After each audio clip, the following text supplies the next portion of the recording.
Hi hello welcome back to my YouTube channel Udaya Nageshwari. అందరూ ఎలా ఉన్నారు? బాగున్నారా? నేను కూడా చాలా బాగున్నాను. సో ఈరోజు అయితే వినాయక చవితి వ్లాగ్ అనమాట. సో అందరూ పూజ చేసుకున్నారా? సో మా పూజ అయితే ఎలా ఉంది చూడండి.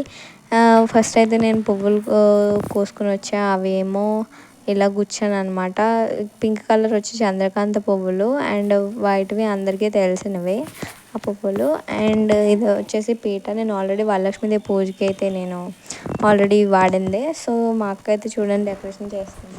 అవన్నీ మా ఇంట్లో ఆల్రెడీ ముందుగా కొనుక్కొని పెట్టుకున్నవే. మండపం అయితే తయారు చేసాం. సో నేనైతే పసుపు తీసుకున్నాను పీటకి రెడీ చేద్దామని. కుంకుమ కూడా ఉండాలి కదా బట్టలు పెట్టడానికి. సో కుంకుమ కూడా తీసుకుంటున్నాను అనమాట.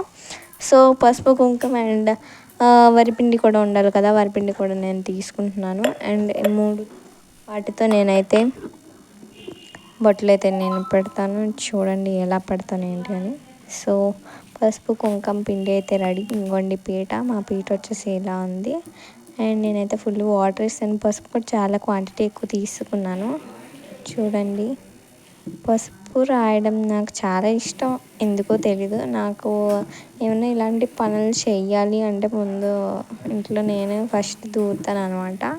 సో నాకు చాలా ఇష్టం చేయడం పసుపులో ఇంకా ఇలాంటి పనుల్లో. అండ్ చూడండి ఎంత నీట్గా వస్తుందో దాని మీద రాస్తుంటే. అండ్ ఏంటి డిజైన్ ఉంది కదా పసుపు రాస్తున్నాను అనుకున్నారా? పసుపు ఎందుకంటే మంచిది, వినాయకుడు కదా. సో పసుపు రాసి మనం దాని మీద పూజ చేస్తే మంచిది అని చెప్పేసి పసుపు అనేది మనం రాస్తాం అన్నమాట. అందరికీ తెలిసిందే. అండ్ ఆ డిజైన్ ఉంది, డిజైన్ కనబడుతుంది కదా, అంత బాగుంది డిజైన్. పసుపు రాస్తున్నాను అంటే పసుపు రాయాలి, రాస్తేనే బాగుంటుంది అని చెప్పేసి మేమైతే పసుపు రాస్తాము. సో పసుపు అయితే ఇలా నేను పీట అంతా రాసాను. నా చేయి చూడండి ఎలా అయిపోయిందో. సో పీట అంతా ఇలా రాసి ఇప్పుడైతే బొట్టలు పెడతాను కుంకుమతో. సో మాకైతే మండపం ఇంకోండి ఇలా పువ్వులతో అన్నీ ప్లాస్టికే అవన్నీ ఇలా మండపం అయితే రెడీ చేసాం. మీకు ఏమైనా కావాలంటే కామెంట్లో లింక్ అనేది చేయండి. సో ఇలా అయితే నేను బట్టలు పెట్టేశాను.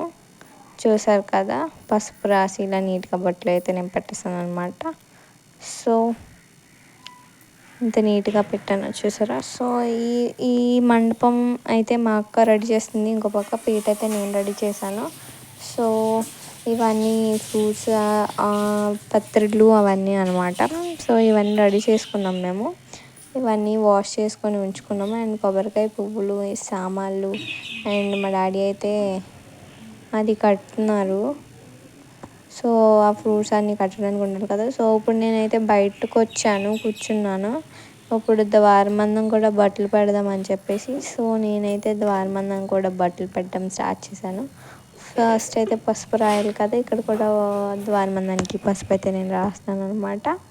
సో పసుపు అనేది నేను నీట్గా హెవీగా రాసేయడం జరిగింది. అండ్ పసుపు రాసిన తర్వాత బొట్లు కూడా పెట్టాలి కదా. నీట్గా పసుపు అయితే నేను రాస్తున్నాను. ఎక్కువ మళ్ళీ బల్లుగా ఉండకూడదు కదా, ఉండకుండా నీట్గా ముద్దగా ఉండకుండా నీట్గా ఉండేలా రాస్తున్నాను. సో పసుపు రాసి దాని మీద బొట్లు అయితే మనం ఇప్పుడు పెట్టాలన్నమాట. నేను ఎలా బొట్లు పెడతానో చూడండి, అందుకే నచ్చుతుందని నేను అనుకుంటున్నాను. చాలా పసుపు అయితే పడింది ద్వారబంధానికి, ఎందుకంటే మొత్తం రాయాలి కాబట్టి 2 సైడ్స్ రాయాలి కాబట్టి నేనైతే క్వాంటిటీ ఎక్కువ తీసుకున్నాను అనమాట. సో ఇలా అయితే నేను పసుపు అనేది రాస్తాను. చూడండి ఇదేంటంటే కొంచెం డ్రై అయిపోయింది ఇలా. ఇప్పుడు ఏమో మళ్ళీ మనం ఇటు అటు కూడా నేను పసుపు రాస్తాను. అక్కడ కూడా చూడండి ఎంత నీట్గా ఉంది కదా. నీట్గా ద్వారబంధానికి అయితే నేను బొట్లు అనేది పెట్టాను. మధ్యలో లోటస్ కూడా నేను వేసాను. లోటస్ బాగుంది కదా, నాకు ఎందుకో వేయాలనిపించింది. నేను లోటస్ అయితే సింపుల్గా వేసాను. ముందు ఆల్రెడీ నామ్తో పెట్టున్నాయి, దాని మీద మళ్ళీ పిండి వేసాను అనమాట. ఈ రాగి బిందికి చెంబుకి ఇలా బొట్టు పెట్టినాను.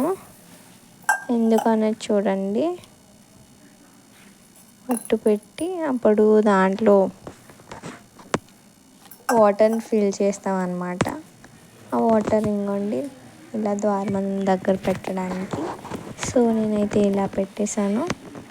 ఇప్పుడు ఇది అనమాట బయట నుంచి లుక్. సో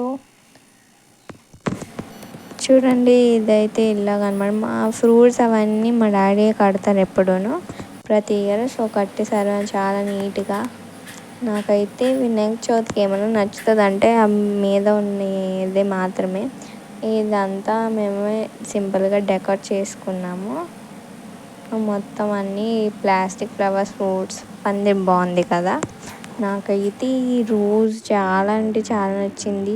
ఆర్టిఫిషియల్గా అస్సలు అనిపించలేదు, మొత్తం అన్నీ న్యాచురల్గా అనిపించాయి. సో సో మా డాడీ అయితే పోస్ట్ స్టార్ట్ చేస్తారు. నేనైతే ఇంకా రెడీ అవ్వలేదు. చూడండి ఇలా రెడీ అయ్యాను సింపుల్గా. సో కథ అంతా నేనే చదివాను అనమాట. కథ అయితే మొత్తం నేనే చదివాను, ఎందుకంటే నేను ఎలాగో తెలుగు బాగా వచ్చు కాబట్టి నేను బాగా చదివాను. కాకపోతే ఇన్ ఇయర్స్ గ్యాప్ వచ్చింది కదా తెలుగు, అక్కడక్కడ చిన్న చిన్న మిస్టేక్స్ ఉన్నాయి. అండ్ ఆ బుక్ కూడా సరిగ్గా లేదు, అన్ని మిస్టేక్స్ ఉన్నాయి. మా డాడీ ఏదో కొత్త బుక్ అని చెప్పేసి ఇచ్చారనమాట. ఎప్పుడు పాత బుక్ అయితే చాలా స్పష్టంగా నీట్గా ఉండేది.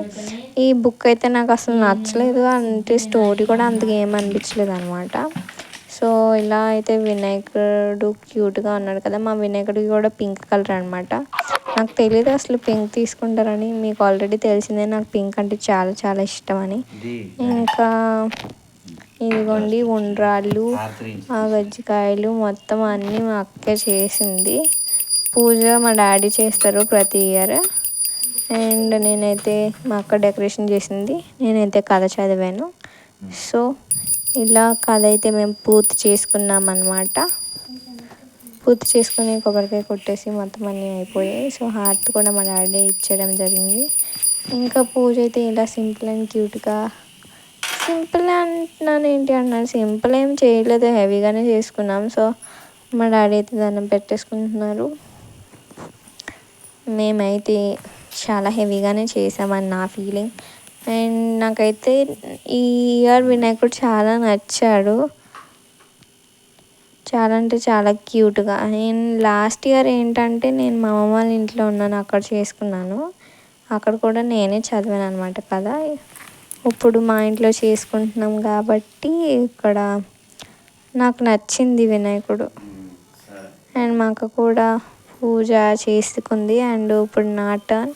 ఇప్పుడు నేను కూడా నీట్గా దండం పెట్టేసుకుంటున్నాను నా కోసం, ఫ్యామిలీ కోసం. సో ఇదైతే పూజ అనమాట. సో హారతి చూడండి ఎంత పెద్ద హారతి బిళ్ళలు వేస్తానో, చాలా పెద్దది వచ్చింది కదా. అండ్ నేనైతే ఇలా పూజ అనేది చేసుకొని దండం పెట్టుకున్నాం. అండ్ స్టోరీ మీకు తెలిసిందే, వినాయకుడు స్టోరీ. అండ్ అలా పూజ చేసుకొని పూజ మొత్తం కంప్లీట్ అయిన తర్వాత లాస్ట్లో మనమైతే అక్షింతలు తల మీద వేసుకోవాలి. ఇదండి మా పూజ.